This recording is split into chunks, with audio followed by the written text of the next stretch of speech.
before, you've got to make sure that that's the only thing that doesn't leave Antarctica is liquid waste, because human solid waste is actually you have to carry with you at all times. So you do it in the wag bag. You do it more than once in the same bag to save space and to save bags, and you've got to carry around with you in the poo sled. How many bags did you have at the end of the trip? 23 days, I think it was 4 or 5 we had, each one of us. Some people had a bit more. I think the minimum was like 4 or 5. Depending on how regulated you were as well. Some people did once every 2 days, which is not very good. Some people did it every day. And, depends how your stomach reacts. But yeah, you've got to take it all back to Chile and dispose of it in Chile. You can't dump it in Antarctica. So Antarctic Treaty has to be respected. So 90 to 100 kilograms lead, and that's the poo box there. And 24-hour daylight as well. So, you wake up every 2 hours because it's bright, you can't sleep very well, sometimes it gets cold, sometimes it gets too hot. So yeah, it's all in the name of science. These are, I love this picture because it's a sastrugi formation. Sastrugi is when the wind blows and the ice solidifies before it kind of can run away.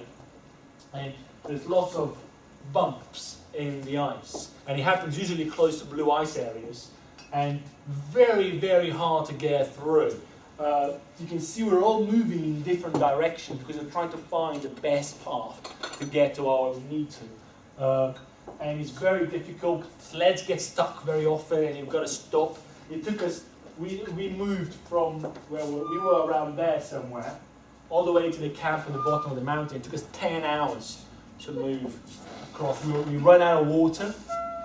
So we know where we were meant to be when we ran out of water. So you have to move another hour without water, and then pitch camp, then melt the water. That's how you get water.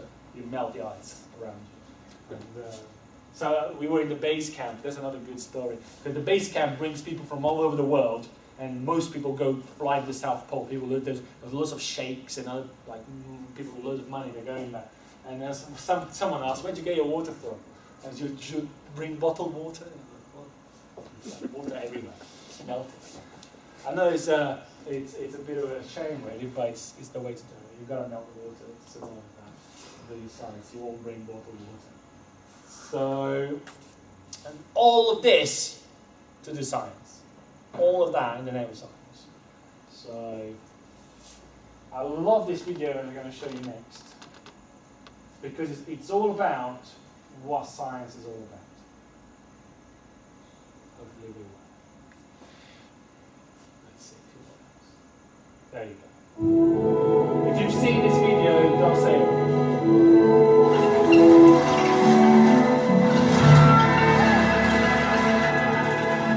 This recently discovered colony of penguins is unlike any other.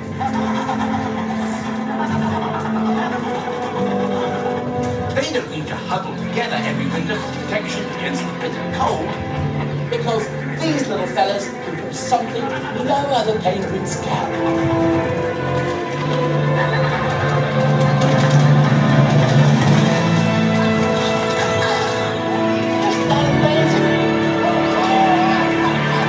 How awesome is that?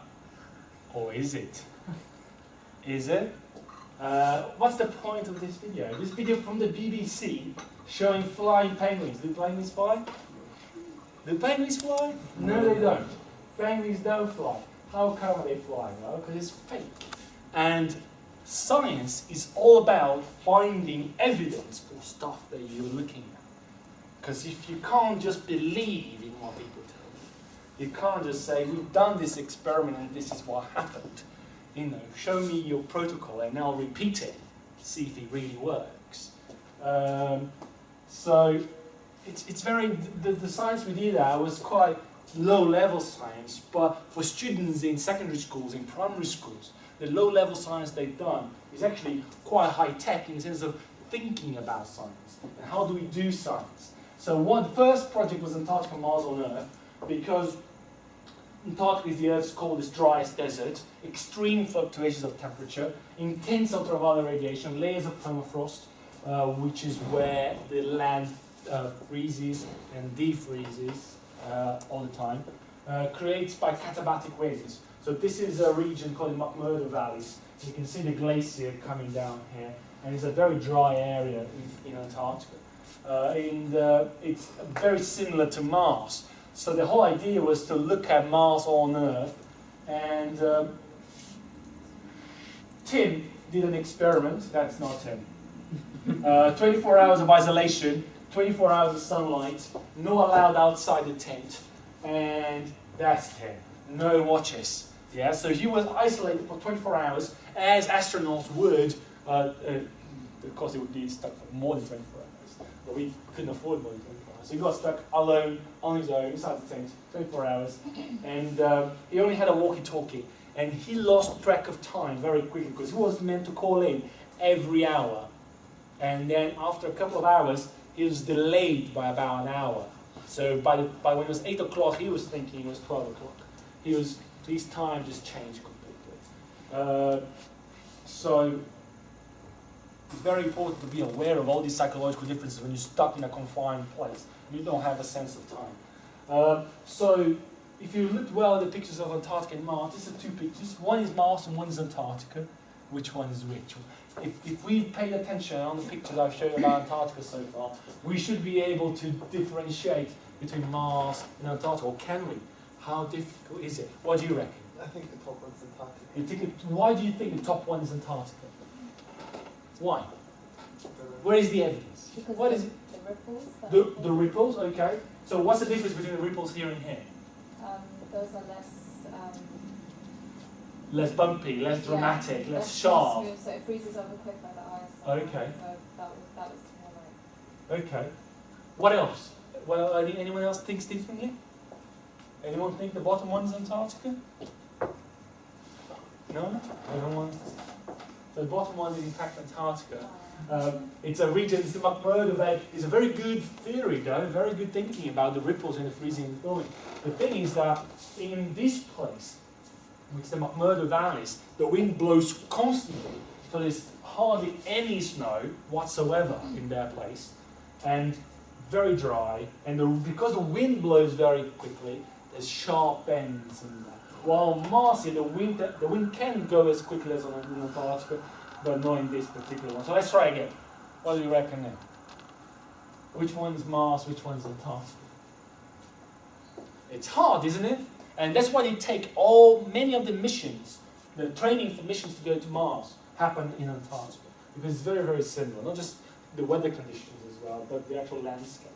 And they want to try out the rovers and stuff like that. They take over that. So any ideas? Anyone wants to guess now? The one on the right, I think, is Antarctica. Why do you think so? Because what we said about the previous. Okay. Yeah, indeed, the right one is Antarctica. You can see the mountains are much sharper on the edges as well. And that's also another feature of the fast winds. And here is a canal on Mars. You can see lots of different canals as well. Very, very similar. Very, very similar. That's why we do think there was life on Mars, and why we think we will find life probably frozen under the ice. Oh, more questions? We're almost there. McMurdo Valleys, how long hasn't rained in Mount McMurdo? How long hasn't it rained for? 200, 2,000, 20,000, 200,000, or 2 million years? 20,000? 2 million? 2 million.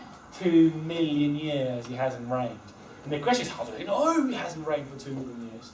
Well, they drill down and they measure the humidity and the salinity of the soil. And also, by looking at the salinity, they look at the conductivity of the soil as well, to try to find out whether it has rained or not. Crazy stuff. So the other bit of science we've done that is called the iron oxide effect. So we drilled in the blue ice areas. And what we sent the sample to the British Antarctic Survey. And what they found was that in those samples there was iron oxide particles.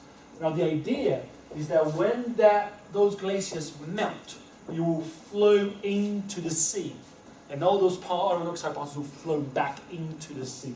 And the algae loves iron oxide particles. So they're thinking, their theory is that when that happens, there will be an algae bloom. So lots of algae. What do algae do? They absorb CO2. If they absorb CO2 and they absorb loads of CO2, the idea is that, well, maybe that could help slow down the process of the greenhouse effect and the heating up of the atmosphere and the oceans. The problem is that there is a lot of ozone missing in Antarctica. And why is there a problem? Because the ozone layer protects us from ultraviolet radiation. And the algae are very sensitive to ultraviolet radiation. So, in fact, they die, they get killed because of it. So, it's a very, very balanced ecosystem. Oh, video. Shall we look at another video? Oh, it's crazy stuff.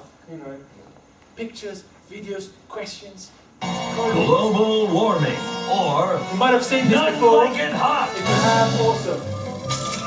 Why does global warming exist? So how do we solve it? I'm sure they will help us. They have to.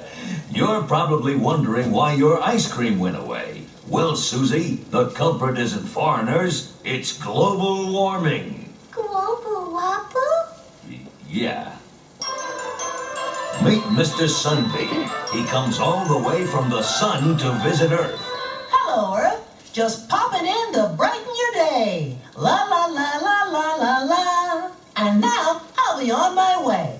Not so fast, Sunbeam. We're greenhouse gases. You ain't going nowhere. This video was an inconvenient proof of Oz movie, by the Pretty way. soon, Earth Yeah, is I've chock seen that. full of sunbeams. They're rotting corpses heating our atmosphere. How do we get rid of the greenhouse gases? Fortunately, our handsomest politicians came up with a cheap, last-minute way to combat global warming. Ever since 2063, we simply drop a giant ice cube into the ocean every now and then. Just like Daddy puts in his drink every morning. And then he gets mad. Of course, since the greenhouse gases are still building up, it takes more and more ice each time. Thus, solving the problem once and for all. But Once and for all!